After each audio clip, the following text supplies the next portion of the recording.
अब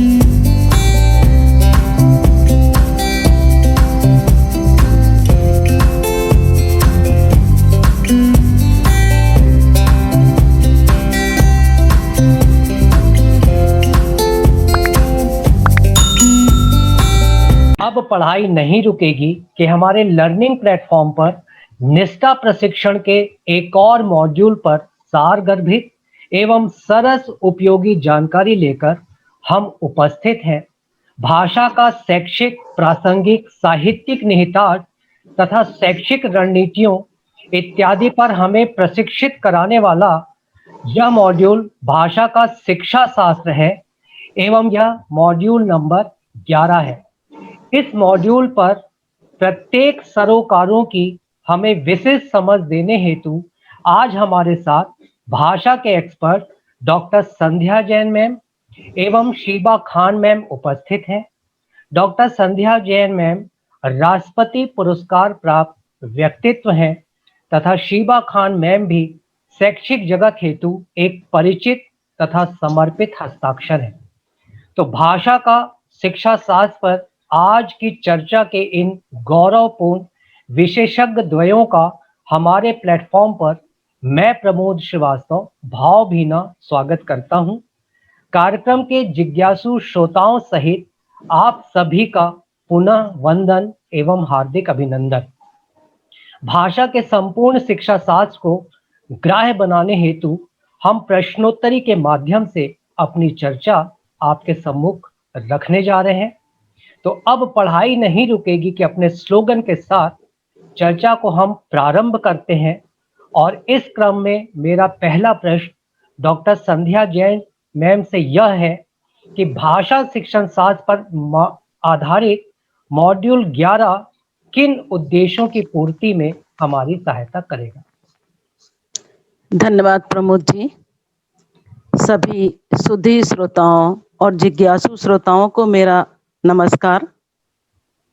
मॉड्यूल के उद्देश्य भाषा शिक्षण शास्त्र पर आधारित यह भाग हमारे राज्य के समूहों, मास्टर ट्रेनर्स और विषय विशेषज्ञों ने जिसे बनाने का प्रयास किया है।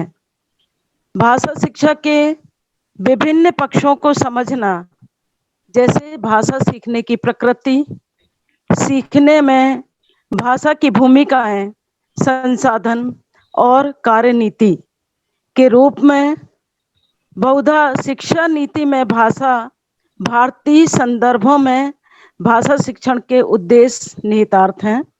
शिक्षकों को भाषा सीखने के लिए एकीकृत कौशल दृष्टिकोण के साथ सतत आकलन से परीक्षण करना होता है, क्योंकि प्रत्येक बच्चे की बुद्धि क्षमता अलग होती है, सीखने की क्षमता भी अलग होती है। तो वह सीखने के लिए किसके साथ किस तरह के प्रयास करे, ये आवश्यक हो जाता है। अलग अलग स्तरों के लिए सीखने के प्रतिफलों और सीखने सिखाने की प्रक्रियाओं को बताने योग्य बनाया जाता है।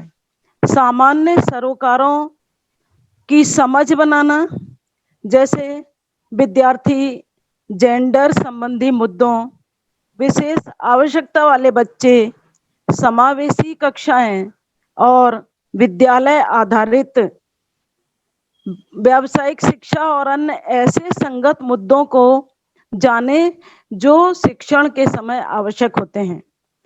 प्रक्रियाओं को समझना और निरंतर आकलन करना, सीखने के प्रतिफलों की रिपोर्टिंग के लिए भी एक तरह की कार्यनीति तैयार करना, यह भाषागत क्षमताओं और उपलब्धियों के लिए आवश्यक होता है, जो भाषा शिक्षण का एक उद्देश्य है। भाषा अधिगम और सीखने में भाषा की केंद्रीयता भारतीय संदर्भों में भाषा सीखने सिखाने की स्थिति, भाषा में शिक्षा नीति, अन्य भाषाएं और बहुत सारी बहुभाषिकता, क्योंकि हमारे भारत देश में अनेक भाषाएं बोली जाती हैं, तो उन सब के साथ में पहली, दूसरी और तीसरी भाषाओं के संदर्भ में भाषा शिक्षण करना, भाषा कौशल शिक्षण सुनना, बोलना, पढ़ना, लिखना इन चारों दक्षताओं से अभिप्रेरित होता है और इसके साथ में जुड़ा होता है व्याकरण शिक्षण। व्याकरण शिक्षण बहुत आवश्यक है इन दक्षताओं के साथ में। और जेंडर की विशेष आवश्यकताएं बहुभाषिकता, विविधता और सीखने सिखाने के संदर्भों में समावेश होते हैं जो राष्ट्रीय शैक्षिक मुद्दों से संबंधित होते हैं। भाषा क्या है? भाषा वास्तव में वह है जिससे समझ विकसित होती है। कोई भी बच्चा उस भाषा को समझ पाता है जिसे वह जानता है, किंतु अन्य भाषाओं को सिखाने के लिए प्रेरित करना भी भाषा शिक्षण का एक उद्देश्य होता है। हमारा भारत बहुभाषिक देश है और ऐसे में जरूरी हो जाता है कि भाषा अर्जित करने में शिक्षक अपनी समझ के साथ शिक्षण को कैसे श्रेष्ठ बना सके। मॉड्यूल के उद्देश्यों पर बहुत ही विस्तार पूर्वक डॉक्टर संध्या जैन ने चर्चा की। तो शिवा जी, इन उद्देश्यों की पूर्ति में भाषा शिक्षण शास्त्र के मॉड्यूल के प्रशिक्षण की सामग्री का आउटलाइन किस प्रकार से तय किया गया है? मैडम ने तो बहुत अच्छा उद्देश्य में सारी चीजें समाहित कर ली हैं। तो इन्हीं उद्देश्यों को लेके इस जो मॉड्यूल में है रूपरेखा जो बनाई गई है। तो सबसे पहली बात, जैसे मैडम ने कहा था कि भाषा की केंद्रीयता, यानी हमारा जो देश है उसमें बहुत सारी भाषाएं चूंकि बोली जाती है। तो जो एनसीएफ 2005 है उसके अनुसार भाषा शिक्षण सभी विषयों का शिक्षण है। तो यदि कोई अध्यापक किसी भी विषय का अध्यापक हो तो भाषा का अध्यापक अवश्य कहलाएगा। इसलिए भाषा में जो है वो केंद्रित है, वो सेंटर्ड है, सारे विषयों से संबंधित है वो। फिर यहाँ पे जैसा कि मैडम ने बताया कि बहुभाषिक देश है हमारा, 16 से 52 भाषाएं बोली जाती हैं। तो इस स्थिति में जब बहुभाषिक देश है, इतने सारे भाषाओं के बोलने वाले बच्चे हैं, तो हो सकता है कि हमारी क्लास में कुछ 2 से 3 या कम से 10 इतने बच्चे अलग अलग भाषा के बोलने वाले हों। तो इस स्थिति में फिर शिक्षण कैसा हो और शिक्षक अपनी शिक्षा जो पद्धति है उसको कैसे चेंज करता है और उसमें शिक्षण सामग्री कैसा लाता है कि वो सभी भाषा के बच्चों को उसमें समाहित कर पाए। फिर इसमें एक खास बात बताई गई है कि जैसे हमारे इंडिया में बहुत सारे भाषा के बोलने वाले हैं, तो वहाँ कहीं-कहीं भाषा पहली भाषा के रूप में है, कहीं दूसरी भाषा के रूप में और कहीं तृतीय भाषा के भी रूप में है, जिसमें खास तौर पे सिक्किम का एग्जाम्पल दिया गया है कि वहाँ पे प्रथम भाषा के रूप में अंग्रेजी है, द्वितीय भाषा के रूप में स्थानीय भाषा है और तृतीय भाषा के रूप में हिंदी है। तो इस स्थिति में अब शिक्षक किस तरीके से रणनीतियाँ बनाता है और बच्चों को पढ़ाता है, तो इसके बारे में भी काफ़ी बताया गया है। फिर भाषा शिक्षण के उद्देश्यों को लेकर सीखने के प्रतिफलों तक किस तरीके से पहुँचा जा सकता है, कैसी कार्यनीतियाँ अपनाई जाएँ, किस तरह के क्रियाकलाप बच्चों को कराए जाएँ कि वो सीखने के प्रतिफलों को पहुँचाया जाए। तो इसमें प्राथमिक स्तर के लिए भी बताया गया है और उच्च प्राथमिक स्तर के लिए भी बताया गया है। फिर भाषा कौशल शिक्षण में सुनना, बोलना, पढ़ना, लिखना, इससे संबंधित काफ़ी विस्तार से चर्चा की गई है और साथ ही इससे रिलेटेड कुछ गतिविधियाँ भी बताई गई हैं। फिर व्याकरण को संदर्भ के साथ लेकर पढ़ाना बताया गया है। अलग से पढ़ाना तो ठीक है, ज़रूरी है, अगर संदर्भ के साथ लेके पढ़ाएँ तो उसके बच्चों के लिए वो बहुत आसान बन जाता है। फिर साहित्य का क्या रोल है और शब्दावली, इसके बारे में भी चर्चा की गई है। फिर भाषा का आकलन में सतत आकलन को महत्व दिया गया है। जिस तरीके से बच्चे को अगर पढ़ा रहे हैं तो पढ़ने के साथ-साथ अगर उनका आकलन कर लिया जाए तो ये बहुत बढ़िया रहता है, जिसके बारे में विद्यालय आधारित आकलन में भी हम लोग चर्चा कर चुके हैं। फिर शिक्षण में इस तरीके की मतलब हमारी शिक्षण रणनीति होनी चाहिए कि उसमें जेंडर विशेष आवश्यकता वाले बच्चे, बहुभाषिक बच्चे और विविधता और सीखने सिखाने के सारे संदर्भों का समावेश हो पाए और साथ ही जो एजुकेशन उनकी है उसमें राष्ट्रीय और शैक्षिक मुद्दों को भी संबोधित किया जाए। तो ये सब चीज़ें इसमें बहुत अच्छे से बताई गई है। अगर आप लोग ये देखेंगे तो बहुत ही काफ़ी जानकारियाँ हासिल होगी भाषा से संबंधित। शिवा जी अपनी चर्चा में एनसीएफ 2005 का उल्लेख कर रही थी। तो एनसीएफ 2005 में भाषा के संदर्भ में यह बात तो बहुत बलपूर्वक कही गई है कि भाषा का अध्यापक मूलतः सभी विषयों का अध्यापक होता है और वैसे भी भाषा से भी मनुष्य और समाज का एक अनिवार्य हिस्सा है। तो संध्या जी, प्रश्न आपसे यह है कि आखिर ये भाषा सीखी कैसे जाती है? जी सर, बहुत अच्छा प्रश्न है कि बच्चा भाषा कैसे सीखता है, भाषा कैसे सीखी जाती है। भाषा सभी मनुष्यों और समाज का एक अनिवार्य हिस्सा है। प्रत्येक बच्चा अपनी मातृभाषा अपनी माँ से सीखता है और सीखने के लिए उसे कोई ज्यादा प्रयास भी नहीं करने पड़ते, क्योंकि वह अपने आसपास जो सुनता है देखता है वही सीख लेता है और मनुष्य की प्राकृतिक प्रवृत्ति और विशेषताएं उसमें प्रदर्शित हो जाती हैं। उसे बहुत ज्यादा परेशानी का सामना नहीं उठाना पड़ता है, क्योंकि वह जो अपने इर्द गिर्द अपने आसपास सुन लेता है, देख लेता है, सीख लेता और समझ जाता है। किंतु जब भाषा सीखने के लिए बच्चा स्कूल में आता है तो चूंकि उसे मातृभाषा तो आती है, पर जो अन्य भाषाएं और सिखाई जाना है वो उससे नहीं बनती है। भारत जैसे देशों में कई भाषाएं प्रचलित हैं। एक विशिष्ट भारतीय कक्षा में बहुभाषी लोग मिल जाते हैं। बच्चे अपनी मातृभाषा सीखकर तो आते हैं, पर एक साथ अपने विद्यालय की भाषाओं में दूसरी भाषा या तीसरी भाषा में भी विकसित करने में उन्हें थोड़ी समस्या होती है, जिसके लिए शिक्षक बहुत प्रयास करते हैं। वह देखते हैं कि पहली भाषा को पकड़कर अन्य भाषाओं को कैसे सिखाया जाए। तो विभिन्न दस्तावेजों और नीतियों ने बहुभाषिकता के महत्व पर बहुत प्रकाश डाला है। एक शिक्षक के रूप में बहुभाषिकता के संबंध में अगर सोचा जाए या देखा जाए तो शिक्षक से अधिक सक्षम इस मामले में और कोई भी नहीं हो सकता है। भाषा शिक्षण के बारे में यह आम धारणा है कि भारतीय भाषाओं का शिक्षण बहुत आसान है, अंग्रेजी शिक्षण में थोड़ी कठिनाई आती है।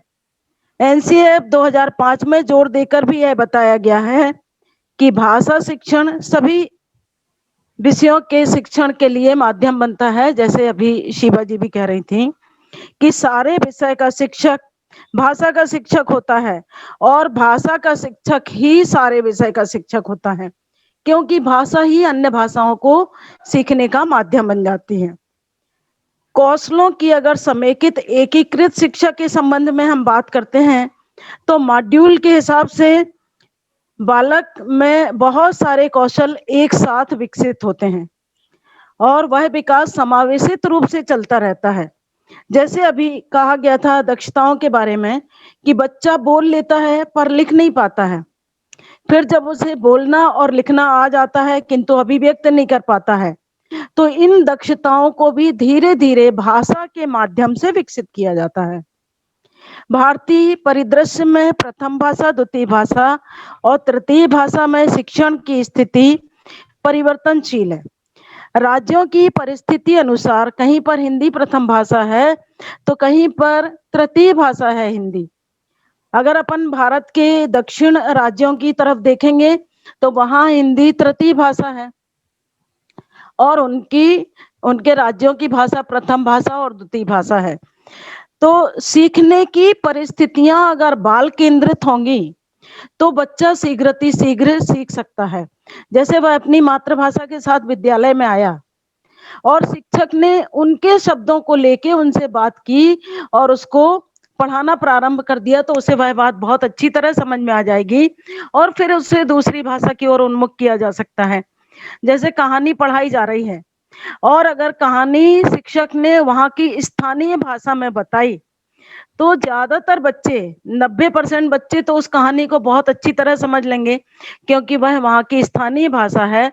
उसमें जो शब्द आए हैं वो बच्चे बोल भी रहे हैं, सुन भी रहे हैं और समझ भी रहे हैं, चूंकि उनके पास उस भाषा की समझ है। तो जब बच्चे उस भाषा में उस बात को समझ लेंगे तब शिक्षक उन्हें दूसरी भाषा की ओर उन्मुख करेगा और फिर उनका शिक्षा का विकास कार्य प्रारंभ हो जाएगा। इस तरह बच्चे भाषा सीखते हैं। भाषा कैसे सीखते हैं, ये हमने जाना, तो एक बात और इसमें आती है कि जब हम प्रारंभिक तौर पर भाषा सीखने-सिखाने की बात करते हैं, तो उसमें तो गणित भी शामिल होता है, उसमें पर्यावरण अध्ययन भी शामिल होता है और प्रैक्टिकल रूप से अगर देखा जाए, तो किसी भी भाषा की कक्षा में कहानी और कविता की गतिविधियाँ हम बहुतायत से करते हैं। अब शिवा जी, इन सारे जो बातें हमने कही उनके रेफरेंस में प्रश्न आपसे ये है कि भाषा पढ़ने व समझने के संदर्भ में हम किस प्रकार कविता का, कहानी का व्यावहारिक रूप से उपयोग कर सकते हैं? जी, आपने बिल्कुल ठीक कहा। इस मॉड्यूल में एक छोटी-सी कहानी बताई गई है, जैसे आप कह रहे थे कहानी की बात, तो छोटी-सी कहानी ली गई है जिसका शीर्षक है मैं भी। इसमें 2 अंडे बताए गए हैं, एक में बतख का बच्चा है और दूसरे में मुर्गी का चूज़ा है। तो जो बतख का बच्चा है उसको मुर्गी का चूज़ा फ़ॉलो करता है, तो जो एक्टिविटी बतख का बच्चा कर रहा है वही एक्टिविटी मुर्गी का चूज़ा भी कर रहा है। छोटी-सी कहानी है कक्षा पहली के हिसाब से।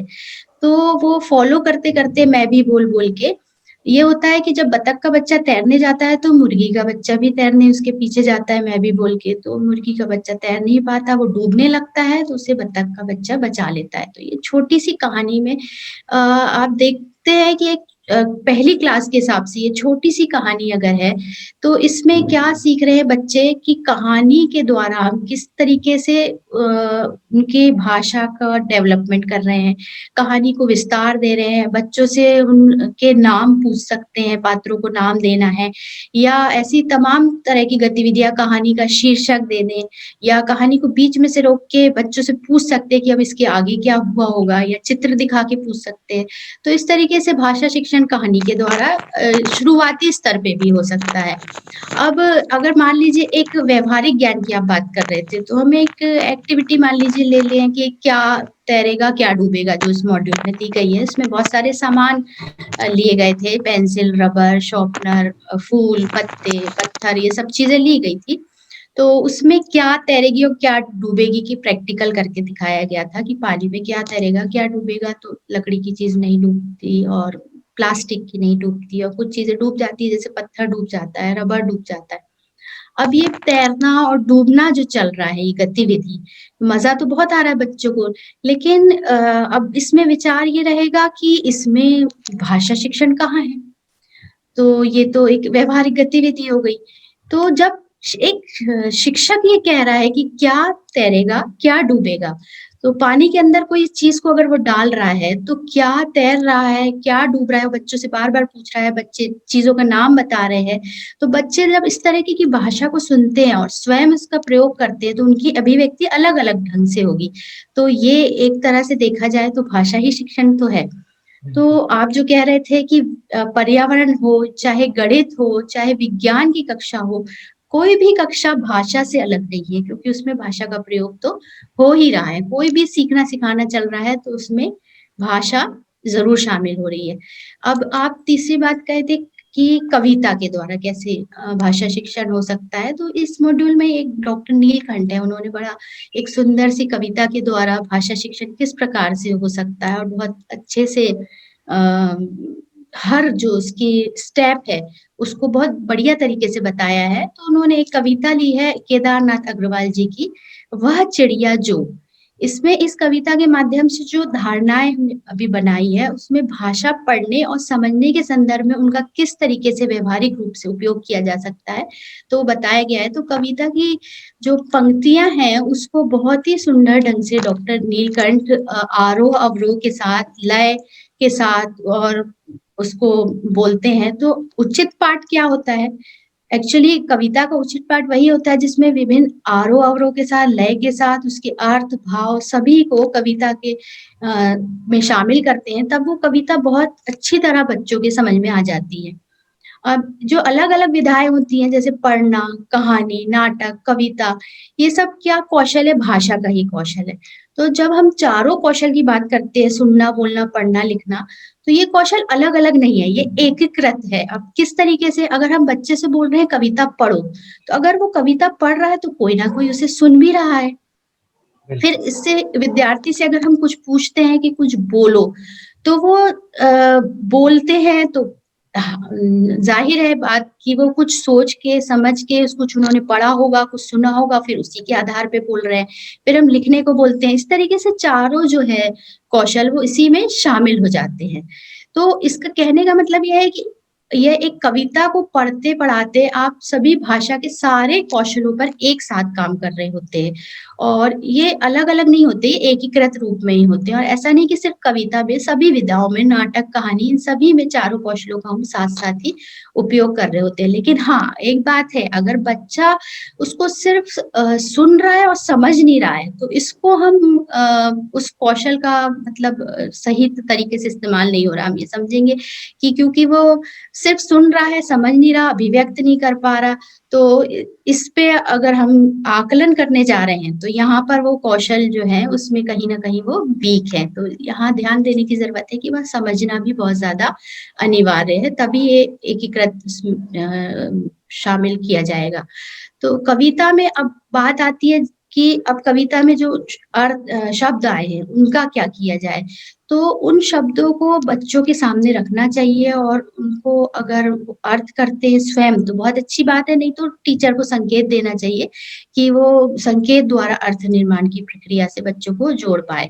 अब कई बच्चे ऐसे होंगे जो अभी हमने बात कही थी बहुभाषिक वाली बात कि बहुभाषिकता वाला देश है हमारा, तो बच्चे कई भाषा वाले बच्चे हो सकते हैं हमारे क्लास में। तो हो सकता है वो कुछ ऐसे शब्द जो उनके लिए बिल्कुल नए हों, तो वहाँ उनको थोड़ी हेल्प करना चाहिए और उनकी स्थानीय भाषा के शब्दों के साथ उसको जोड़ना चाहिए और जब वो अपनी मातृभाषा के साथ उसको जोड़ेंगे, तो आप देखेंगे कि बच्चा उसको बहुत ही आनंद लेगा, बहुत सक्रियता के साथ उसमें शामिल हो पाएगा। क्योंकि अगर आप उनकी भाषा को स्वीकार करेंगे और उनका सम्मान करेंगे, तो बच्चे जो है उसमें फिर ज़्यादा से ज़्यादा रुचि दिखाएँगे। तो इस तरीके से हम मातृभाषा का उपयोग करके बहुभाषिक अवधारणाओं का उपयोग करते हुए भाषा और साहित्य के शिक्षण में जाएँगे और आगे बढ़ेंगे। अब कई बार ये प्रश्न आता है कि क्या कविता के माध्यम से व्याकरण को पढ़ाया जा सकता है? तो जैसा कि सभी शिक्षक जानते होंगे कि बिल्कुल, जैसे हमने शुरू में बात भी की थी कि एक संदर्भ आधारित व्याकरण में अगर संदर्भ लिया जाए यानी उदाहरण लिया जाए, तो वो पढ़ाना बच्चों के लिए ज़्यादा सरल हो जाता है। जैसे इसी कविता की बात करें कि संतोषी चिड़िया, गर्वीली चिड़िया, तो यह संतोषी, गर्वीली ये जो शब्द हैं, ये क्या है? विशेषण। तो यहाँ पे अपने आप ही विशेषण आ गया। फिर अगर ये उसमें है कि रस उंडेल कर गा लेती है, तो कैसे गा लेती है? रस उंडेल कर। इसका मतलब है यहाँ क्रिया विशेषण आ गया। अब संज्ञा की बात करें तो चिड़िया संज्ञा है, मैं, मेरा सर्वनाम है। इस तरीके से देखिए कि एक छोटी-सी कविता से हमने सारे के सारे जो व्याकरण के कुछ उसमें जो आए हैं, उन सारे बिंदुओं को हमने ले लिया। संज्ञा आ गया, सर्वनाम आ गया, विशेषण, क्रिया, क्रिया विशेषण, ये सभी बच्चों को पढ़ा सकते हैं और आगे बढ़ा सकते हैं।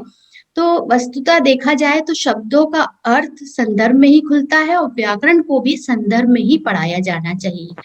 तो व्याकरण के क्षेत्र में यदि उदाहरण उनके सामने होता है, फिर उसके बाद उनको परिभाषा बताई जाए और उसके बारे में जानकारी दी जाए, तो विद्यार्थी की समझ का वो हिस्सा बन जाएँगे। अन्यथा तो वो रटते हैं उसको और वो समझ के हिस्से के रूप में उसका उपयोग शायद ही कर पाएँ।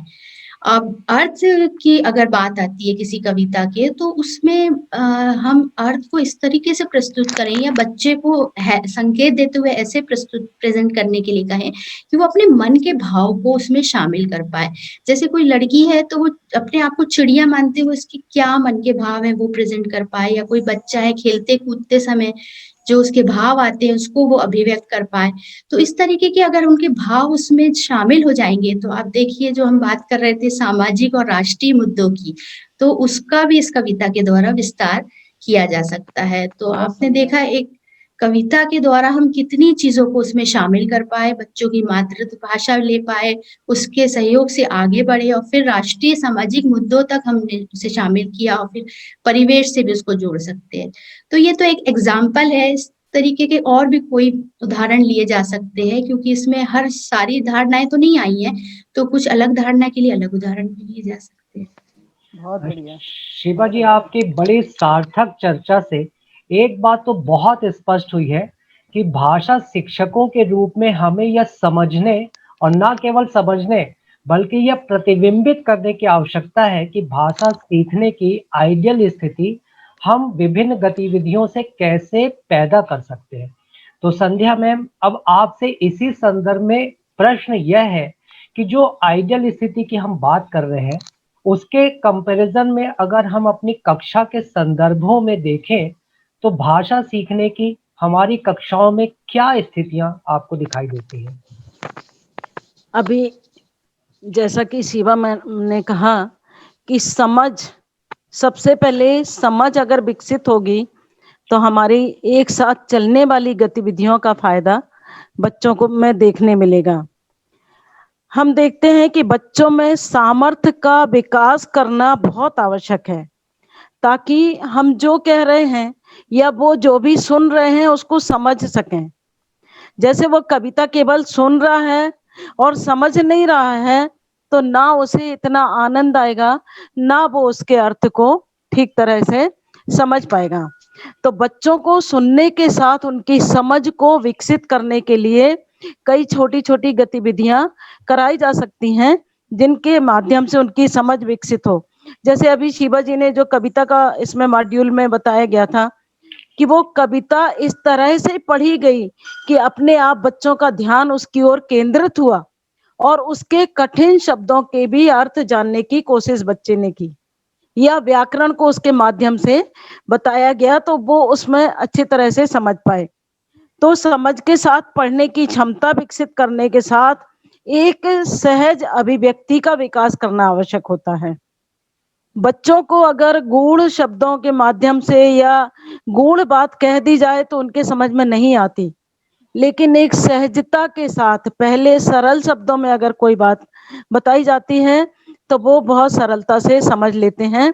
जैसे कि अपना बाल केंद्रित शिक्षा में कहा जाता है कि यह सरल से कठिन की तरफ जाने की प्रक्रिया है। तो व्याकरण सुनने में कठिन लगता है, किंतु जब ऐसी गतिविधियों के माध्यम से उसे पढ़ाया जाता है, समझाया जाता है, तो वह व्याकरण भी बहुत सरल हो जाती है। भाषा एक कौशल है जिसे विद्यार्थी एक समयावधि में लगातार उपयोग करके प्राप्त करता है। हम सब जानते हैं कि अगर हम तैरना सीखना चाहते हैं तो तैरना सीखने के लिए हमें पानी के अंदर जाना ही होगा। हम केवल पुस्तक पढ़ के तैरना नहीं सीख सकते। इसी तरह बच्चे को अगर भाषा का ज्ञान विकसित करवाना है तो उसे कई तरह की बार बार गतिविधियां करानी होंगी, बार बार रिवीजन कराना होगा, एक शब्द को भी कई बार बोलना होगा। जब बार बार भाषा का अभ्यास होगा तो वह शीघ्रता से सीख जाएगा। भाषा कई रूपों में हमारे मन में उतरती है या उसकी समझ विकसित होकर हम उसे सीख पाते हैं। तो भाषा सीखने के लिए और भारत में भाषा की स्थितियां जानने के लिए यह आवश्यक है कि किस स्थान पर कैसी परिस्थितियां हैं, उन परिस्थितियों के हिसाब से ही कार्य नीतियां तय की जाएं और शिक्षक अपनी समझ के माध्यम से ऐसी गतिविधियां बनाएं जिससे बालक की समझ विकसित हो और वह शीघ्रता से सभी दक्षताओं में पारंगत हो सके। बच्चे अपने साथ जो भाषा का अनुभव लेकर आते हैं वह वास्तव में, विभूति फोन कर रही, मना कर दो।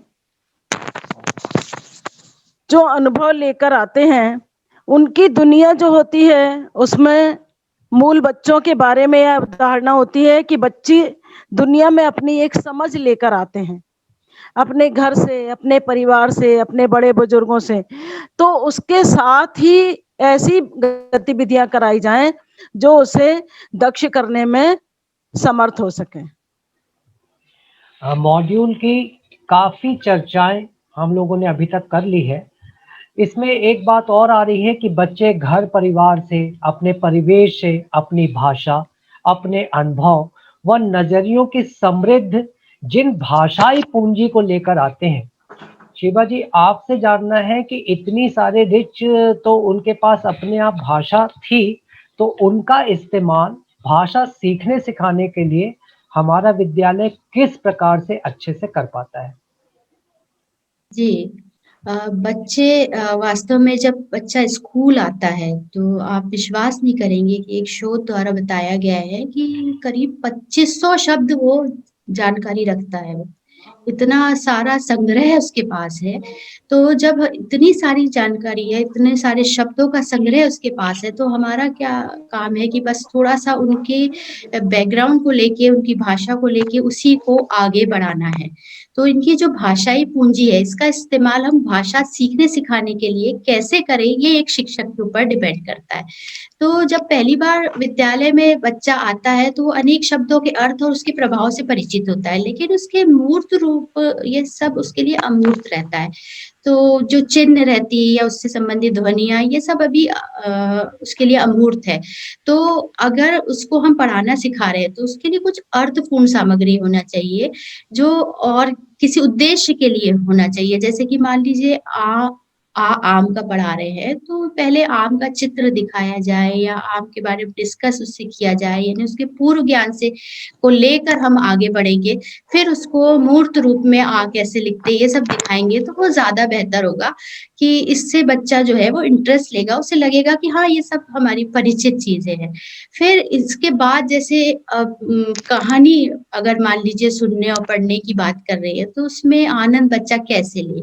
तो अभी बच्चा पढ़ना धीरे-धीरे सीख ही रहा है, तो उसको सीधे पढ़ाया जाना तो बहुत ही मुश्किल है। तो इसमें हमने अभी देखा कि बरखा सीरीज़ की पुस्तकों ने बहुत अधिक सहयोग किया। उसमें बहुत सुंदर-सुंदर चित्र थे और जिसमें अलग-अलग स्तर के लिए बहुत अच्छी क कहानी के रूप में धीरे-धीरे बढ़ाते गए। 1 स्तर पे फिर 2 स्तर, 2 लाइन, 3 स्तर में 3 लाइन, 4 स्तर में 4 लाइन। तो चित्र देखकर बच्चों को ये कहानी जो क्रम से बढ़ती है, तो बड़ा आनंद आता है और फिर धीरे-धीरे उनका मन करता है कि इसको हम पढ़ें भी। तो ये अंदर से बच्चे के मन में आना चाहिए कि ये जो है ये इसको हमें पढ़ने का प्रयास करना है। तो जो परिवेश में जो उपलब्ध सामग्री रहती है, लिखित सामग्री रहती है, उसको पढ़ने-पढ़ाने की जिज्ञासा बच्चे में स्वयं से होनी चाहिए। तो एक कॉन्सेप्ट है भाषा सीखने-सिखाने की प्रक्रिया में अवधारणा मानी जाती है कि बच्चे दुनिया के बारे में अपनी समझ और ज्ञान का निर्माण स्वयं करते हैं। अगर उनके साथ इसमें ज़ोर-ज़बरदस्ती की जाए, तो वो बहुत अच्छा नहीं रहता। अगर वो स्वयं अपना काम करेंगे, तो जो अपने स्वयं के अनुभव से बिना रोक-टोक के जो कार्य करते हैं, तो उत्सुकता के अनुसार वो अपने परिवेश की खोजबीन कर पाएँगे। तो यही अवधारणा बच्चों की भाषाई क्षमता पे भी लागू होती है कि वो अगर कई बार वो बेझिझक अपने आप को नहीं एक्सप्लेन कर पाते, कुछ बातों पे, कुछ टॉपिक पे नहीं डिस्कस कर पाते। क्यों? क्योंकि कई बार ये स्थिति होती है जिस पे हम पहले भी चर्चा कर चुके हैं कि वो अलग-अलग सांस्कृतिक पृष्ठभूमि है, सामाजिक पृष्ठभूमि अलग-अलग है। उन बहुभाषिक क्षेत्र से आए, अलग-अलग लैंग्वेज लेकर आए हैं। अब उनकी भाषा में वो अगर कुछ टॉपिक पे डिस्कशन कर रहे हैं और अगर टीचर ने नकार दिया कि नहीं ये सही शब्द नहीं है, ये ऐसे नहीं बोलना है, तो उनकी भाषा को नकारना मतलब उनकी अस्मिता को नकारना। तो इस बात में शिक्षक को बहुत ज़्यादा ध्यान देना चाहिए कि उनके पूर्व ज्ञान, उनकी भाषा इन सब को लेके आगे बढ़े, तो ये बहुत बेहतर रहेगा बच्चों के ज्ञान बढ़ाने के लिए, ज्ञान के उनके विकास के लिए। फिर साथ ही जब वो उनका माहौल अच्छा मिलता है और वो फ्री हो जाते हैं, बेझिझक अपने आप को एक्सप्लेन करने में फ्री हो जाते हैं, तो फिर परिचित और अपरिचित इन सभी संदर्भों में वो भाषा का सही प्रयोग कर पाएँ। यहाँ शिक्षक का भी ये कर्तव्य है कि वो कैसे उनको सही शब्दावली का उपयोग कर पाएँ, फिर धीरे-धीरे साहित्यिक भाषा का प्रयोग कर पाएँ, फिर भाषा को प्रभावी बनाने के लिए सही शब्दों का प्रयोग कर पाएँ। तो इसके लिए ज़रूरी है कि पढ़ना, सुनना, लिखना, बोलना इन चारों प्रक्रियाओं में बच्चे अपने पूर्व ज्ञान की सहायता से अर्थ की रचना कर पाएँ। अब हम ये देखें कि पढ़ना-लिखना जो है उसको अगर आप एक कौशल के रूप में एक फ़ॉर्मेलिटी करें तो ये बहुत अच्छी बात नहीं है, क्योंकि पढ़ना-लिखना सीखना का एकमात्र उद्देश्य ये नहीं है कि बच्चे अपनी पाठ्य पुस्तक को पढ़ रहे हैं और पाठ्य पुस्तक में आए विभिन्न पाठों के अंत में दिए गए प्रश्नों के उत्तर लिख पा रहे हैं। बल्कि इसका उद्देश्य ये है कि वो अपनी रोज़मर्रा की ज़िंदगी में पढ़ने-लिखने का इस्तेमाल कर पा रहे हैं और विभिन्न उद्देश्यों के लिए इसका उपयोग कर पा रहे हैं और लिख पा रहे हैं, तो ये उनके लिए बहुत बेहतर होता है। चर्चाओं से एक बात बड़ी स्पष्ट ये आप लोगों के माध्यम से आई है कि पूरे देश में भाषा सीखने-सिखाने की परिस्थितियाँ भी भिन्न-भिन्न हैं। तो अगर इस संदर्भ में संध्या मैम, अगर आपसे हम पूछें कि पूरे देश के बच्चों को ध्यान में रखकर कक्षा 1 से 5 तक हेतु भाषा की पाठ्यचर्या में अपेक्षाएं क्या रखी गई होंगी? जी सर, कक्षा 1 से 5 तक के पाठचर्या में जो भाषा से अपेक्षाएं रखी गई हैं, वो उसके अंतर्गत दूसरों की बातों को रुचि पूर्वक सुनना, अपने विचार बेझिझक अभिव्यक्त कर देना, अपनी बात कहने की कोशिश करना, कविता कहानी सुनना, उसका सारांश कहना, जैसी भी स्थिति में बने।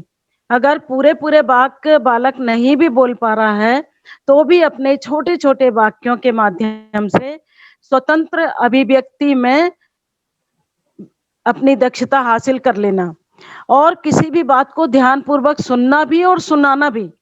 बच्चों में जो एक झिझक होती है कि वो खुल के अपनी बात नहीं कह पाते, ना अपने टीचर से, ना तो टीचर को बच्चों के साथ एक ऐसा सामंजस्य बना लेना चाहिए ताकि जिस तरह से बालक अपने माता पिता से बात कर लेता है, उसी तरह से अपने टीचर से भी वो बेझिझक बात कर सके। वो जो कहना चाह रहा है वह अब खुल के स्वतंत्र अभिव्यक्ति के रूप में वह बात कह दे।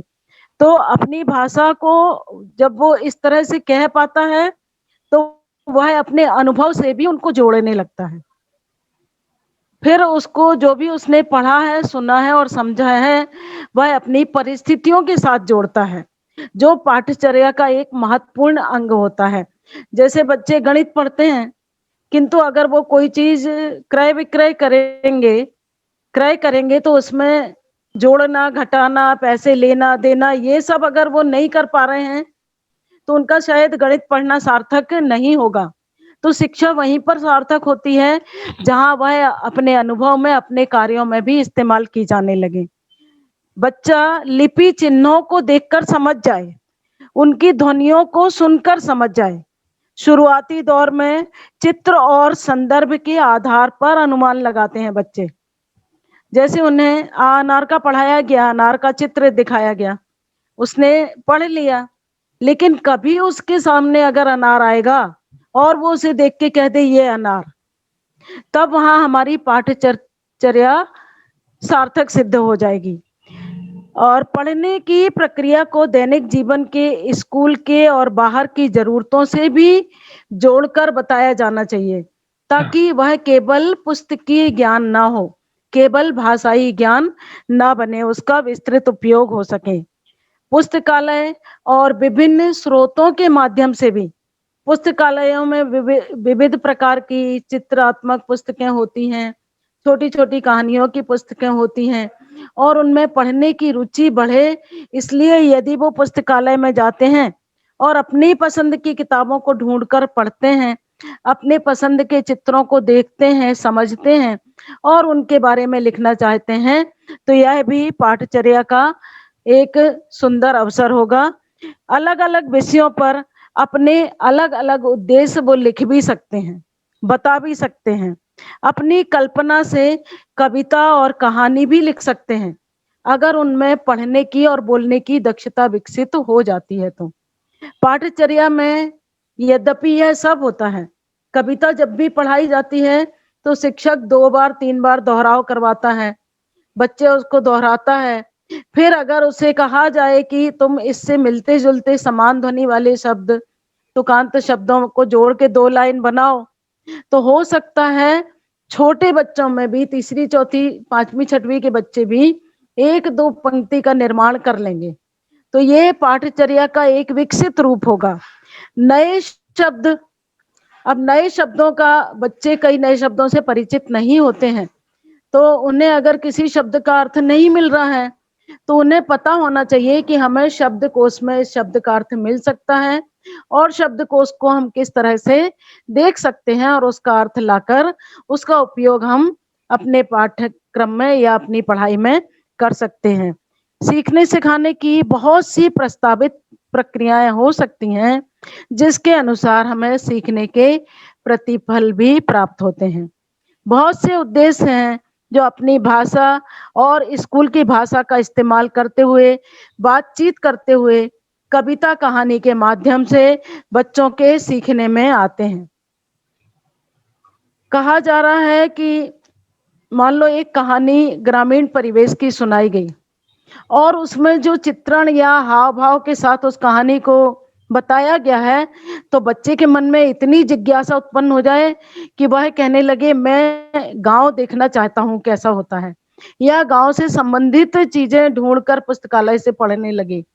तो ये हमारी पाठ्यचर्या से संबंधित जो प्रक्रियाएं हैं, गतिविधियां हैं, उनके माध्यम से बच्चों में यह समझ विकसित होती है और वह इन गतिविधियों को आगे करने लगता है या अपने अनुभव से जोड़ के उनको और नया रूप प्रदान करने की कोशिश करता है। भाषा में की पाठ्यचर्या, अगर हम शिक्षकों का इसका जितने अच्छे से आपने बताया, अगर उसका ज्ञान हो जाए, आइडियल परिस्थिति हम पैदा कर पाएँ, कविता और कहानी के उद्देश्यों को एप्लीकेशन पार्ट से जोड़ पाएँ, तो निश्चित तौर पर इस मॉड्यूल का प्रशिक्षण जो है वो कहीं न कहीं सार्थक होगा। बात चल रही है सीखने और सिखाने की, तो एक बहुत इम्पोर्टेंट बात सीखने और सिखाने की प्रक्रिया में कहा जाता है और वह यह है कि बच्चों को व्यक्तिगत एवं सामूहिक रूप से कार्य करने के अवसर भी मिलना चाहिए और प्रोत्साहन भी दिया जाना चाहिए। तो शिवा जी, इसी संदर्भ में आपसे प्रश्न है कि किसी भी कक्षा के संदर्भ में ऐसी कुछ प्रक्रिया और इनके सीखने के प्रतिफलों के बारे में आप कृपया हम सबको ज़रूर ही बताइए। जी, मैडम ने अभी पाठचर्या संबंधी अपेक्षाओं के बारे में चर्चा की है। तो प्राइमरी की वो जैसा कि हम पहले भी बता चुके हैं कि अपेक्षाएँ पूरी प्राइमरी में एक समान ही होती है, मगर कक्षावार उसकी सीखने-सिखाने की प्रक्रिया और सीखने के प्रतिफल वो थोड़े डिफरेंट हो जाते हैं क्योंकि इस तरह वो धीरे-धीरे बढ़ते जाते हैं। तो यहाँ हम कक्षा तीसरी की बात करते हैं कि कक्षा तीसरी में अगर सीखने-सिखाने की प्रक्रिया और सीखने के प्रतिफल पे अगर हम बात करें तो बच्चों को जैसे अपेक्षाओं में शामिल किया था मैडम ने, तो उन्हीं बातों को अगर हम कहें कि अपनी भाषा में अपनी बात कहने और बातचीत करने की अगर उनको भरपूर आज़ादी मिले और अवसर प्राप्त हो, तो जो सीखने का प्रतिफल है कक्षा तीसरे से रिलेटेड कि कही जा रही बात, कहानी, कविता आदि को ध्यान से समझते हुए सुनते और अपनी प्रतिक्रिया को व्यक्त करते हैं। फिर इसके अलावा अगर हिंदी में सुनी गई बात, कविता, कहानी आदि को अपने तरीके से और अपनी भाषा में कहने, सुनाने, प्रश्न पूछने और अपनी बात को जोड़ने और प्रतिक्रिया के अगर अवसर उपलब्ध कराए जाएँ, तो बच्चे कहानी, कविता आदि को उपयुक्त उतार-चढ़ाव, गति, प्रवाह और सही पुट के साथ सुनाने में सक्षम हो पाते हैं। बच्चों द्वारा अगर अपनी भाषा में कही कई बातें जैसे कि हमने कहा कि बहुभाषिक वाले बच्चे हमारे क्लास में हैं, तो उनकी जो अपनी भाषा को हम स्वीकार करते हुए अगर उनको एक्सप्रेस करने का मौका दें और हिंदी भाषा के साथ अन्य भाषा को भी उसमें शामिल करें, जिन भाषाओं के वो बच्चे हैं और उनको दोहराने में उनको मदद करें, तो इससे भाषाओं को कक्षा में समुचित स्थान मिल सकेगा और उनके शब्द भंडार, अभिव्यक्तियों का भी विकास करने के अवसर मिल सकेंगे। तो इससे उनको सीखने के जो प्रतिफल हैं वो जो हमारी कक्षा तीसरी में अपेक्षा की गई है कि सुनी हुई रचनाओं की विषय वस्तु, घटनाओं, पात्रों, शीर्षक आदि के बारे में बातचीत करते हैं, प्रश्न पूछते हैं, अपनी प्रतिक्रिया देते हैं, राय बताते हैं और अपने तरीके से कहानी और कविता अपनी भाषा में व्यक्त करते हैं या फिर वही अपनी भाषा की बात आ जाती है।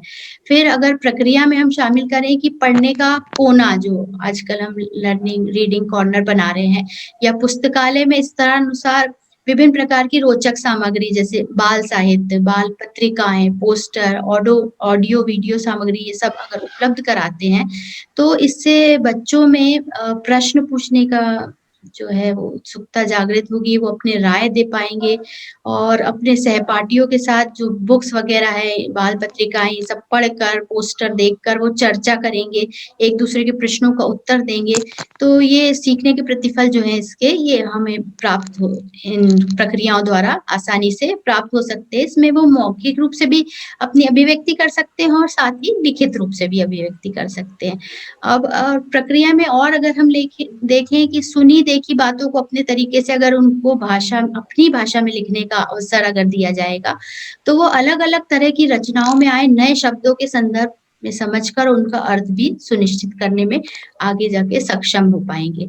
फिर संदर्भ और उद्देश्य के अनुसार उपयुक्त शब्दों और वाक्यों का चयन करने और उनकी संरचना करने के अगर उनको अवसर दिए जाएँ, तो जब वो कहानी या कविता या अलग रचना है, उसमें भाषा की बारीकियों को जैसे शब्दों की पुनरावृत्ति हुई, संज्ञा, सर्वनाम, विराम चिन्ह इन सब का प्रयोग कर पाएँगे, उसकी पहचान कर पाएँगे, तो ये उनके लिए व्याकरण भी बहुत आसान बन जाएगा।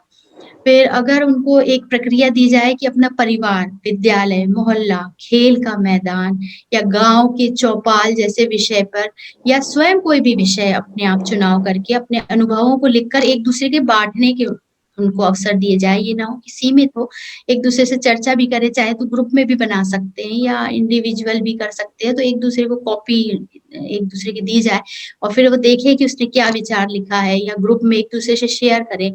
तो इससे जो सीखने के प्रतिफल है कि स्वेच्छा से या शिक्षक द्वारा तय की गई गतिविधि के अंतर्गत वर्तनी के प्रति सचेत होते हुए स्व नियंत्रित लेखन इसका उपयोग कर पाते हैं।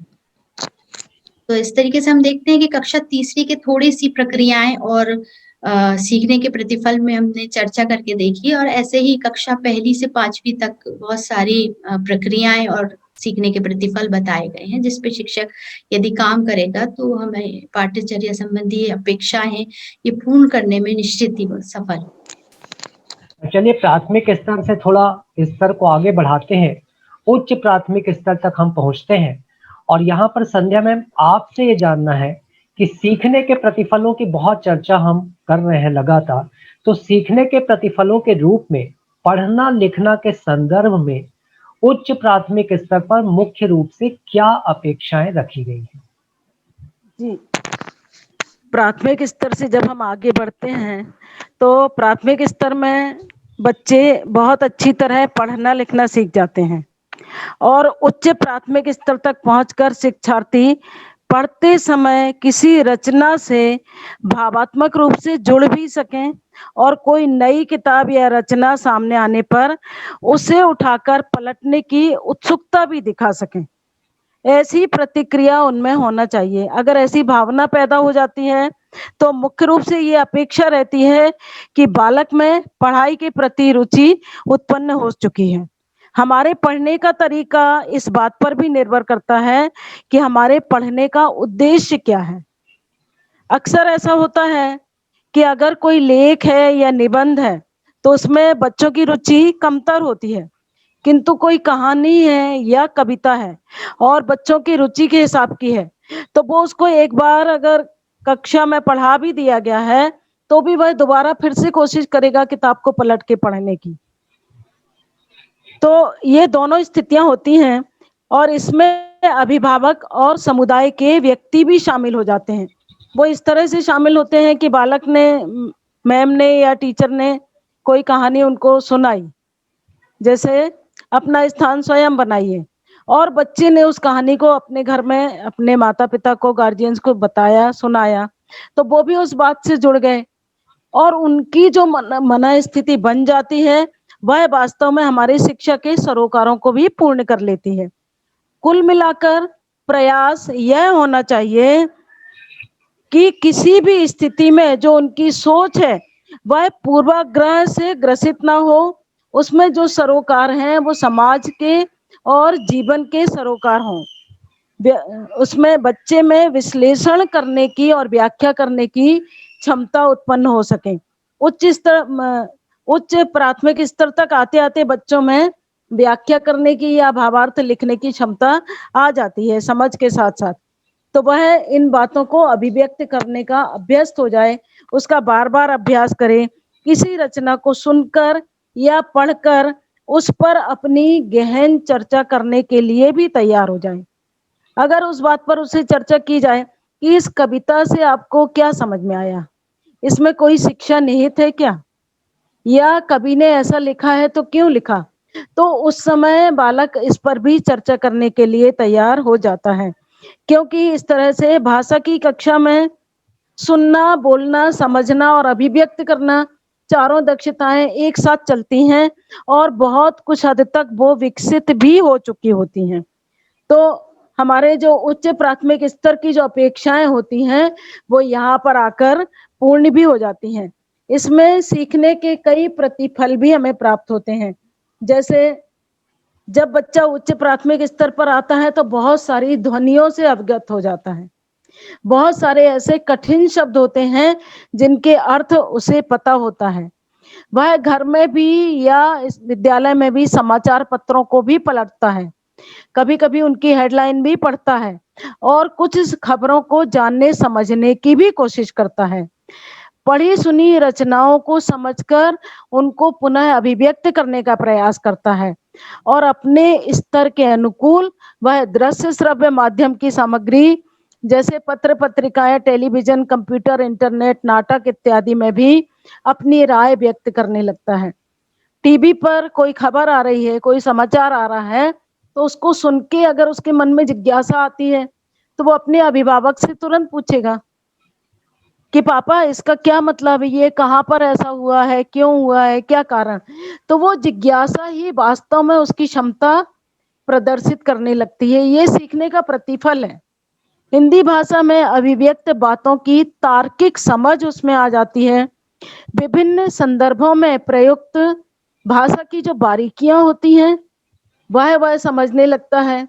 कविताओं में जो लय होती है, तुक होता है, भाव होता है, उसकी समझ उसकी विकसित हो जाती है। विज्ञान और गणित जैसे, सामाजिक विज्ञान जैसे विषयों में भी प्रयुक्त भाषा को वह समुचित रूप से समझने लगता है और दैनिक जीवन में अपनी तार्किक और वैज्ञानिक समझ को प्रयोग में लाने की कोशिश भी करता है। तो उच्च प्राथमिक स्तर पर बच्चा अपनी बुद्धि क्षमता को पढ़ाई के माध्यम से इस स्तर तक ले आता है। अभी तक की जो एक सार्थक चर्चा आप लोगों के माध्यम से चल रही है, उससे यह बात तो बहुत ही स्पष्ट है कि सीखने के प्रतिफलों की संप्राप्ति के लिए पाठ्यचर्या संबंधी अपेक्षाओं को जानना आवश्यक है और ये अपेक्षाएं हमने प्राथमिक स्तर की जान ली है। तो शिवा मैम, अब आपसे थोड़ा आगे बढ़ते हुए उच्च प्राथमिक स्तर पर पाठ्यचर्या संबंधी अपेक्षाएं क्या रखी गई हैं, यह जानने की उत्सुकता है। मैडम ने अपनी चर्चा के दौरान पाठ्यचर्या संबंधी जो उच्च प्राथमिक स्तर पे है उसके जो अपेक्षाएं हैं उसके बारे में चर्चा कर चुकी हैं काफी विस्तार से। मैं बस इसमें थोड़ा सा ये बताना चाहूंगी कि पाठ्यचर्या जो संबंधी जो अपेक्षाएं जो मैडम ने अभी बताई हैं, तो ये जो अपेक्षाएं पूरे देश के बच्चों को ध्यान में रख कर ली गई हैं। ये अपेक्षाएं चाहे वो भाषा प्रथम भाषा के रूप में हिंदी है पढ़ने वाले जो बच्चे हैं या द्वितीय भाषा के रूप में भी हिंदी पढ़ने वाले बच्चे हैं, उन दोनों के हिसाब से ये सारे पॉइंट जो मैडम ने अभी बताए वो सारे तैयार किए हैं। अगर इसी संदर्भ में हम आगे बढ़े तो पुनः एक बात इसमें बहुत स्पष्ट हुई है कि बच्चे अपनी मातृभाषा के साथ कक्षा में आते हैं और हमें इस मातृभाषा को सुदृढ़ करने और नई भाषा से उन्हें परिचित कराने के लिए बच्चों की भाषाई जागरूकता और ज्ञान का उपयोग करना पड़ता है। तो उनका उपयोग संध्या में कक्षा की व्यवहारिक परिस्थितियों में आपसे जानना है कि उस ज्ञान का उपयोग कक्षा में हम कैसे कर सकते हैं। जी सर, बहुत अच्छा प्रश्न है ये कि पहली, दूसरी व तीसरी भाषा के रूप में भाषा सिखाना। मातृभाषा तो बच्चा सीख के आता है। जब बच्चा हमारे स्कूल में प्रवेश करता है तो वो अपनी मातृभाषा के साथ होता है। वे अपनी उम्र और संज्ञानात्मक स्तर के अनुसार भाषा को अच्छी तरह जानते हैं।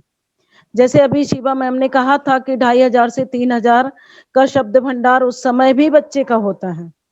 शिक्षक यह पता लगाए कि पहली भाषा को बढ़ाने के लिए, दूसरी और तीसरी भाषा सीखने में सहयोग करने के लिए बच्चों की भाषाई जागरूकता और ज्ञान का उपयोग कैसे करना है। जो उनकी भाषा है उसे सुदृढ़ करके दूसरी नई भाषा से हम उसे कैसे परिचित कराएं।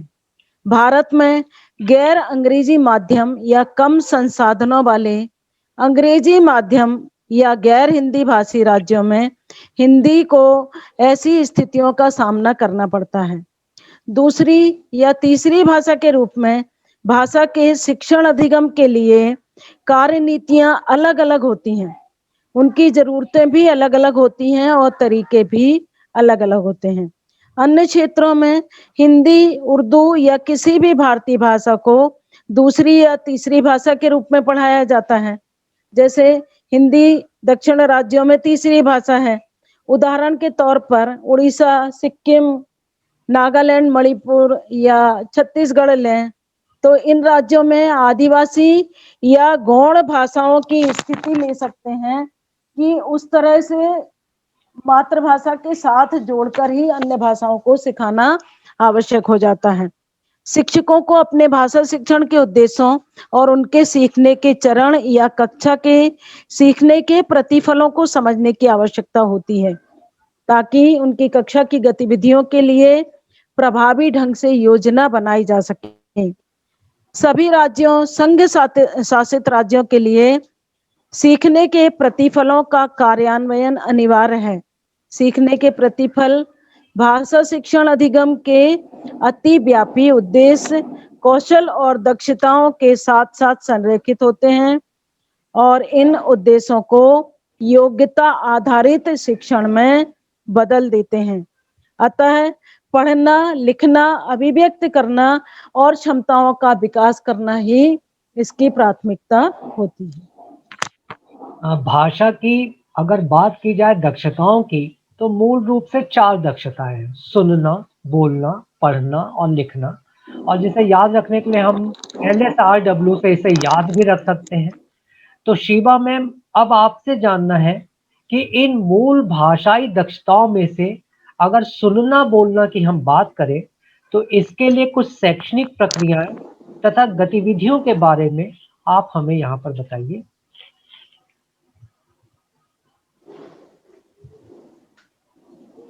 आपका माइक म्यूट है शिवा मैम, आपका माइक। वैसे तो सुनना बोलना पे बहुत सारी प्रक्रियाएं और सीखने के प्रतिफल है, लेकिन खास तौर पे इस मॉड्यूल में जो बताया गया है उसमें कक्षा 6 की पुस्तक है हिंदी की, वसंत, जिसमें उन्होंने पाठ लिया है नादान दोस्त, मुंशी प्रेमचंद जी का पाठ है।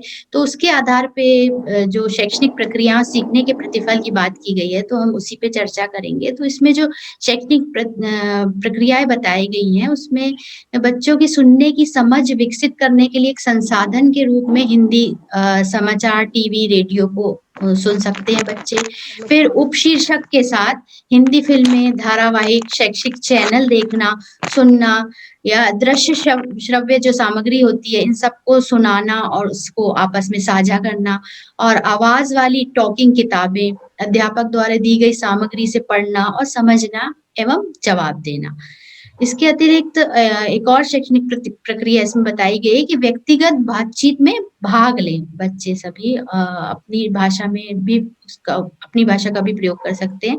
अपना और अन्य व्यक्तियों का परिचय और भूमिका निभाने में भाग लेना, भाषण देना, महान वक्ताओं के भाषणों को पुनः पेश करना। तो ये सब अगर प्रक्रियाएं बच्चे करने में सक्षम हो पाते हैं, तो जो सीखने के प्रतिफल है कक्षा 6वीं के हिंदी के पाठ के अनुसार, तो वो होंगे कि हिंदी भाषा संबंधी गतिविधियां जैसे भूमिका निभाना, समूह चर्चा, वाद विवाद आदि में वो भाग लेने में सक्षम हो पाएंगे।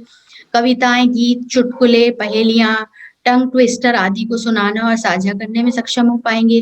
फिर मौखिक संदेश, हिंदी में टेलीफोनिक संचार का जवाब देना और उन्हें हिंदी या मातृभाषा में संप्रेषित करने में सक्षम हो पाएंगे। और साथ ही कक्षा, विद्यालय की प्रार्थना सभा, रेलवे स्टेशन या अन्य सार्वजनिक स्थानों पर की गई घोषणाओं और निर्देशों का वो जवाब देने में सक्षम हो पाएंगे। अब अगर आप गतिविधि की बात कर रहे हैं सुनना बोलना, तो उसमें इस मॉड्यूल में जो रोल प्ले दिया गया है, तो उसमें एक अध्यापक ने एक बच्चों का ग्रुप बना के, समूह बना के उनको एक एक किरदार दिया है, एक एक कैरेक्टर दिया है, जिसमें वो अभिभावक बने हैं और उसमें होमवर्क पे वो चर्चा कर रहे हैं। तो कोई बच्चा कह रहा है कि जो अभिभावक के रूप में वो अपने आप के भाव प्रस्तुत कर रहा है, तो वो कह रहा है कि गृह कार्य करना जरूरी है और बच्चे को प्रतिदिन गृह कार्य करना चाहिए। तो जो दूसरा अभिभावक के वो कह रहा है कि हाँ, मैं मानता हूँ कि गृह कार्य करना आवश्यक है, लेकिन बहुत अधिक नहीं। बच्चों को खेलने के लिए भी कुछ समय होना चाहिए। इस तरीके से टीचर जो है उनको पेज में ये सब लिख कर देता है और वो उसको आपस में डिस्कस करते हैं। उसके बाद उनके जो अंदर के जो भाव हैं उससे रिलेटेड, उस पे वो लोग डिस्कस करते हैं। तो सुनना बोलना की एक ये इस तरह की प्रक्रिया हो सकती है जिसमें बच्चे ये भी सोच सकते हैं कि हाँ, गृह कार्य बहुत बोझिल है या हाँ, गृह कार्य बहुत फ़ायदेमंद है। इसके अलावा अगर इस मॉड्यूल से हट के कुछ गतिविधियों की अगर बात की जाए तो सुनना बोलना के लिए बहुत बेहतर गतिविधि अगर रहती है तो टीचर अगर कहानी सुनाए, चाहे वो चित्रों के माध्यम से सुना सकता है या कठपुतली का उपयोग करके, मुखौटों का उपयोग करके, तो कहानी सुनाए और बच्चों पर उसकी प्रतिक्रिया जाने या उस कहानी को आगे बढ़ाने को कहे। और जैसा कि हमने पहले वो मैं भी कहानी में कहा था कि उसका शीर्षक दें या पात्रों के नाम दें, तो ये भी सुनना बोलना की अच्छी गतिविधि हो सकती है। फिर अगर हम कविता के रूप में लें तो शिक्षक हाव-भाव के साथ कविता बोले और बच्चे उसको दोहराएँ और फिर यह याद करके सुनाएँ और अभिनय के साथ सुनाएँ, तो ये भी बहुत अच्छी गतिविधि हो सकती है। या फिर पाठ के कोई अनुच्छेद को शिक्षक पूरे एक्सप्रेशन के साथ उसको पढ़ता है, फिर बच्चों से दोहरवाता है या अंताक्षरी की गतिविधि भी बहुत अच्छी हो सकती है सुनना बोलना। 4 मूल भाषाई दक्षताओं में से अभी हम लिसनिंग स्पीकिंग अर्थात सुनना बोलना की गतिविधियों पर शिवा जी से चर्चा कर रहे थे। इसी क्रम में आगे बढ़ते हैं संध्या मैम, और जो बाकी बची हुई 2 मूल भाषाई दक्षताएं हैं रीडिंग एंड राइटिंग अर्थात पढ़ना और लिखना, तो इस हेतु कुछ शैक्षणिक प्रक्रिया तथा गतिविधि के बारे में कृपया आप हमें बताइए। जी सर, पढ़ना और लिखना ये 2 प्रमुख गतिविधियां होती हैं शिक्षण के समय। तो पढ़ना एक संवादात्मक प्रतिक्रिया है जिसमें संवाद के माध्यम से कहकर या सुनकर भी गतिविधि की जाती है, जो पाठक के बीच में, पाठक और सुनने वाले के बीच में चलती रहती है। कभी कभी ऐसा होता है कि बच्चे पाठ पढ़ रहे हैं, उन्हें कोई नहीं पढ़ा रहा है, वो अकेले ही पढ़ रहे हैं, किंतु पढ़ने के साथ भी उनकी गतिविधि होती रहती है क्योंकि उस पाठ को वो समझ के साथ पढ़ रहे हैं और समझने के साथ साथ उस बात को समझने के बाद व्यक्त करने की कोशिश कर रहे हैं। तो इस बात का निर्धारण यहाँ पर ऐसे होता है कि पाठ में अक्षर, शब्द, वाक्य, अनुच्छेद जो प्रस्तुत किए गए हैं उनमें अर्थ बनाने का भी प्रयास है। पढ़ना एक संवादात्मक और रचनात्मक प्रक्रिया है। पाठक और पाठ के बीच की बातचीत पाठकों और उनके अर्जित ज्ञान और अनुभवों के अनुसार उनके अर्थ का निर्माण करने की सुविधा भी देती है और विद्यार्थी को ये पढ़ने वाली प्रक्रिया ग्रुप में भी या समूह में भी कराई जा सकती है, व्यक्तिगत भी कराई जा सकती है। समूह में भी अगर पढ़ने के अवसर दिए जाएं तो वो आपस में पढ़कर समझते हैं और उस पर चर्चा कर लेते हैं। गद्य, कविता, नाटकों को समझने और उनकी प्रस्तुति के लिए अगर उनसे कहा जाए तो बहुत अच्छे अवसर बच्चों में को प्राप्त होते हैं और क्षमताओं की भी वृद्धि होती है। जैसे अगर कोई नाटक है, उसमें 4 पात्र हैं, 4 बच्चों को पात्र बना दिया जाए और प्रत्येक पात्र अपना अपना संवाद बोले और उसे आरोह अवरोह के साथ प्रस्तुत किया जाए तो उसमें पढ़ने समझने के साथ साथ उनमें एक और दक्षता का उन्नयन होगा, विकास होगा। तो उसमें बच्चे कई बार पढ़ते पढ़ते कुछ आलोचनात्मक विचार भी ले आते हैं या उनमें ऐसी बात आती है कि ऐसा है तो क्यों है, ऐसा है तो क्यों नहीं है। तो जो उनमें जिज्ञासात्मक प्रश्न होते हैं वह समझ भी उनमें धीरे धीरे विकसित होने लगती है।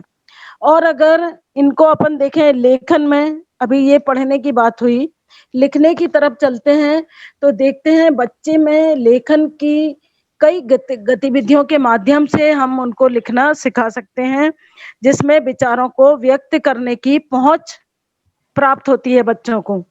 अगर उन्हें बताया जाए कि ये कुछ चित्र दिए हैं, इन चित्रों के माध्यम से आप एक कहानी लिखो, तो उसमें बच्चे का जो विचार होगा वह विकसित होगा, उन चित्रों को देखेगा और देखकर वह कोशिश करेगा कि ये कुआं है, ये खेत है, यहाँ पर बच्चे खेल रहे हैं, यहाँ खेत लहलहा रहे हैं, यहाँ महिलाएं पानी भर रही हैं, तो इस पर हम क्या चित्रण करें।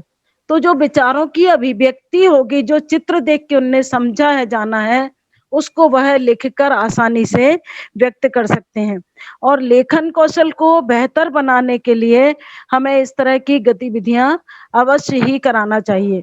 कभी कभी हम किसी महापुरुष के बारे में कुछ जानकारी देते हैं, बच्चों को बताते हैं, समझाते हैं, फिर उनसे कहते हैं कि आपने जो समझा उसको आप लिखिए, या आप अपने विद्यालय में जो कार्यक्रम देखते हैं, राष्ट्रीय पर्व हो या वार्षिकोत्सव या जो भी, उसे आप अपने शब्दों में लिखिए।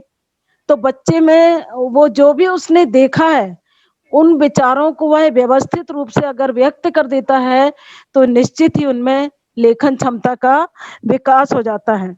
फिर उनमें लेखन के साथ साथ एक बात के लिए और शिक्षक प्रेरित करते हैं कि आप साफ सुथरी लिखावट में लिखिए। दूसरी बात, आपका वाक्य कहाँ पूर्ण हो रहा है वहां पूर्ण विराम लगाना है, कहाँ अल्प विराम लगाना है। विराम चिन्हों का पूरा प्रयोग लिखने में ही हो पाता है। पढ़ने में तो होता है कुछ हद तक, किंतु लिखने में अगर बच्चा विराम चिन्हों का प्रयोग करना सीख जाता है तो ये हमारे सीखने का बहुत अच्छा प्रतिफल होगा। फिर मौखिक, प्रिंट और दृश्य संकेतों के आधार पर छोटे छोटे अनुच्छेद लिखना अगर बालक सीख जाता है, उसमें भी उसकी प्रगति लिखने और पढ़ने की हो जाती है। फिर हमारे घर परिवार में, समाज में, व्यवहार में बहुत सारे निमंत्रण पत्र आते हैं, परिचितों के पत्र आते हैं, है ना, शादी के और औपचारिक अनौपचारिक पत्र लिखने और बोलने की क्षमता भी उनमें विकसित हो जाती है। तो इस तरह से इस चरण में जानकारी हम दे सकते हैं कि भाषा को बालक किस तरह से सीख कर लिखने की अपनी क्षमता को विकसित कर पाता है।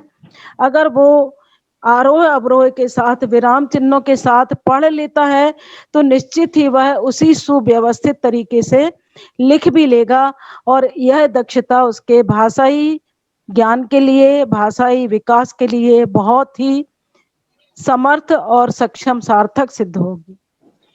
मॉड्यूल के काफी विस्तृत हिस्से के समस्त भाषाई सरोकारों पर हमने काफी सार्थक चर्चा की।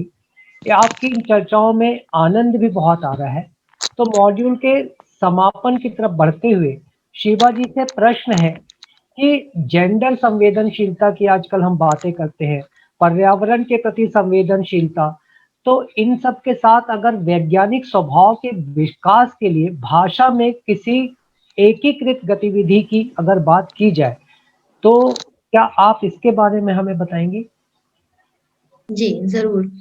जैसा कि इस मॉड्यूल में हमने देखा कि सब जगह एक उदाहरण लिया गया है कि कक्षा 6 की पाठ्य पुस्तक बसंत, जिसमें नादान दोस्त पाठ जो मुंशी प्रेमचंद ने लिखा है, तो उसी का उदाहरण लिया गया है। तो आप जब गतिविधि की बात कर रहे हैं, तो उसी पाठ को लेते हुए मैं एक गतिविधि बताना चाहूँगी। जैसा कि वो पाठ में है कि एक केशव और श्यामा 2 बच्चे रहते हैं, वो चिड़िया के बच्चे का घोंसला उनके घर के कार्निस पे उनको दिखाई देता है, तो वो उनमें बहुत उत्सुकता रहती है और उनकी नादानी की वजह से, क्योंकि उनको नॉलेज नहीं रहती पर्यावरण के प्रति, वो बहुत संवेदनशील नहीं है, उनको जानकारी नहीं है, तो उसकी वजह से वो अंडे टूट जाते हैं और खराब हो जाते हैं।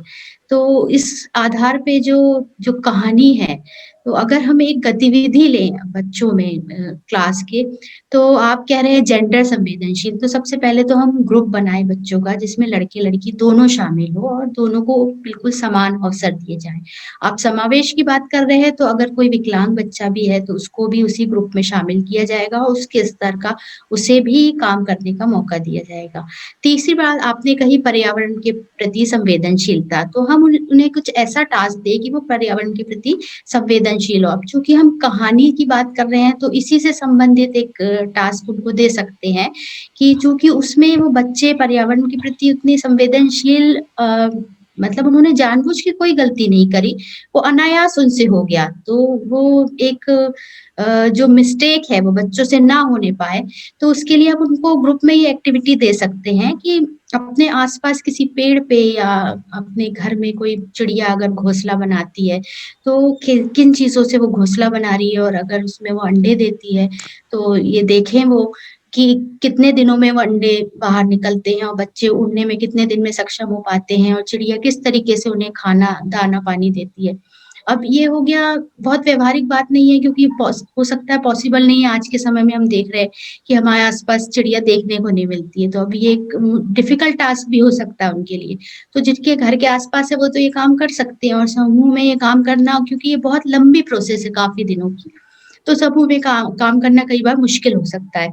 तो ये गाँव ग्रामीण क्षेत्र में फिर भी आसान है, लेकिन शहर में थोड़ा मुश्किल हो सकता है, तो इसको हम थोड़ा-सा चेंज कर सकते हैं और आज के परिवेश के हिसाब से अगर हम इस गतिविधि को दें, तो बच्चों को कह सकते हैं कि वो मोबाइल पे देख के या टीवी में डिस्कवरी में देख के या किसी मैगज़ीन या अखबार में ये जो चिड़िया जो है वो बच्चे मतलब अंडे देती है, घोंसला कैसे बनाती है, जो प्रोसेस है कितने दिन लगते हैं, किस तरीके से वो अपने बच्चों को फ़ीड करती है, बच्चे कितने दिन में उड़ते हैं, तो यहाँ कहीं से वो जानकारी इकट्ठी करके लाएँ।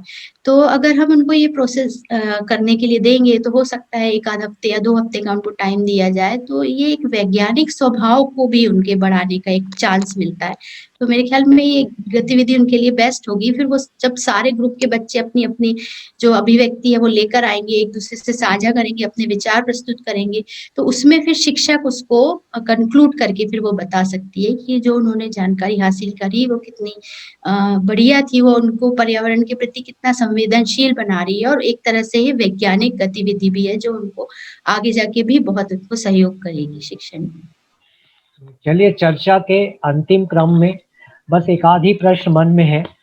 भाषा सीखने के क्षेत्र में एक प्रारंभिक एवं आजीवन चलने वाली एक प्रक्रिया है जो कि शब्दों का अभिग्रहण है। शब्दों की व्यापकता जो है सीधे पढ़ने की समझ से जुड़ी है। तो संध्या में हमारे शब्द भंडार या शब्दावली बढ़ाने के तरीकों एवं कार्य नीतियों के बारे में आपका अपना कहना क्या है? शब्दावली बढ़ाने के कई तरीके हो सकते हैं। शब्दों का अभिग्रहण भाषा सीखने के क्षेत्र में आजीवन चलने वाली प्रक्रिया है। ये सच कहा आपने कि शब्दावली से तात्पर्य है शब्द भंडार और उनके अर्थ। शब्दावली की व्यापकता सीधे पढ़ने की समझ से जुड़ी है। 5-7 वाक्यों में अगर किसी शब्द का उपयोग किया जाए तो अर्थ स्पष्ट हो जाता है। जैसे बच्चे से कहा जाए गिलास उठाकर रखो, बस्ता रैक पर रखो, कलम पुस्तक पर रखो और कुछ दोहराव होंगे 2-4 बार, तो बच्चा उस शब्द का अर्थ आत्मसात कर लेगा। रखो क्या है, रखने से क्या तात्पर्य है, और ये उसे समझ में आ जाएगा और समझ के साथ साथ वह शब्द भंडार उसका बढ़ जाएगा। वर्तनी और अर्थ का पता लगाने के लिए शब्दकोश का उपयोग करें। संदर्भ से अपरिचित शब्दों के अर्थ का अनुमान लगाएं और छोटे छोटे वाक्य व अनुच्छेद को शुद्ध लेख और श्रुत लेख के द्वारा भी शब्दावली में वृद्धि हो जाती है। जब अपन शुद्ध लेख बच्चों को बोलते हैं या श्रुतलेख बोलते हैं तो बच्चा अगर किसी शब्द को बार बार सुन के लिखता है तो वह शब्द उसे याद हो जाता है, उसकी स्मृतियों में आ जाता है और इस तरह से उसका शब्द भंडार बढ़ने लगता है। शब्दों के अर्थ पता लगाने के लिए बच्चे शब्दकोश का भी अगर इस्तेमाल करते हैं, उपयोग करते हैं, तो उन शब्दों के अर्थ उनको कहें कि वो लिख लें ताकि दोबारा अगर फिर उस शब्द का अर्थ ना मिले तो वो अपनी कॉपी से ही देख सकें, और 2-3 बार अगर ऐसी प्रक्रिया होगी तो निश्चित ही उसे उस शब्द का अर्थ याद हो जाएगा। फिर शब्दों के अर्थ पर चर्चा भी होनी चाहिए। जब किसी कठिन शब्द के अर्थ पर चर्चा होती है तो उससे भी बच्चों का शब्द भंडार बढ़ जाता है। उसके बाद 2 शब्द मिलकर एक नया शब्द बनाना। बच्चों के पास शब्द बहुत सारे होते हैं लेकिन कभी कभी 2 शब्द मिलाकर एक नया शब्द बनता है तो वह भी उनके शब्द भंडार की वृद्धि कर देता है। वाक्यांशों व वाक्यों में व्याकरण सम्मत शब्द लिखना, यानी उनको अगर ऐसा सिखाया जाए कि वाक्य व्याकरण सम्मत होना चाहिए, वाक्य का अन्वय सही होना चाहिए, उसकी पद क्रिया कर्ता सब सही होना चाहिए, तो धीरे धीरे वह उसकी आदत में आ जाता है और वह सही शब्द लिखने लगता है जो व्याकरण सम्मत होता है। व्याकरण प्रत्येक भाषा में अंतर्निहित होता है। मातृभाषा में हम व्याकरणिक रूप से सही वाक्यों का निर्माण करते हैं। भाषा पर काम करते हुए हम स्वयं से भी अपनी बात को सही कर लेते हैं। कई बार हमसे भी व्याकरणिक गलतियां होती हैं जिनको हम स्वतः ही सुधार लेते हैं। इसी तरह बच्चे भी अपने शब्द भंडार में वृद्धि करते हुए उनको सुधारते हैं। अब बहुत सारे लघु पाठ के माध्यम से जो उनको अभ्यास मिलता है और उसमें जो नए नए शब्द आते हैं वो उससे भी शब्द भंडार विकसित होता है। कई बार उसका अर्थ अगर उनको पता नहीं होता है तो वो अपने शिक्षक से पूछते हैं, उनमें जिज्ञासा होती है इस शब्द का अर्थ क्या है। और जब जो भी बच्चा अगर शब्द का अर्थ पूछ रहा है, जिज्ञासु है, तो निश्चित ही वह उसके शब्द भंडार में वृद्धि कर लेगा। तो संज्ञा, सर्वनाम, क्रिया, निर्धारक, समय और काल, विशेषण इत्यादि के माध्यम से जितने भी संसार में उचित व्याकरणिक रूप हैं उनका उपयोग बच्चा करने लगता है और मौखिक और दृश्य संकेतों के माध्यम से भी वह अपनी शब्दावली को विस्तृत कर लेता है। तो भाषा पाठ्यक्रम में जैसे कविता भाषा के परंपरागत उपयोग का प्रतिनिधित्व करती है। बहुत सारी जगह ऐसा होता है कि कविता आपस में संवाद करती है, बालक से, बच्चों से संवाद करने में सक्षम होती है, जबकि उसे उस कविता का अर्थ नहीं पता होता है।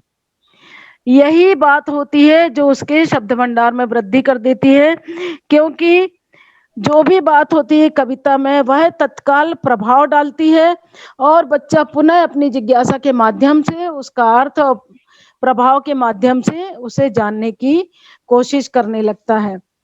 तो अगर ऐसे सुझाव दिए जाते हैं बच्चों को कि वो शब्दकोश का उपयोग करें, जरूरत पड़ने पर कभी भी किसी कठिन शब्द का अर्थ नहीं मिल रहा है तो उसे वर्णमाला के हिसाब से शब्दकोश का अर्थ ढूंढना आना चाहिए।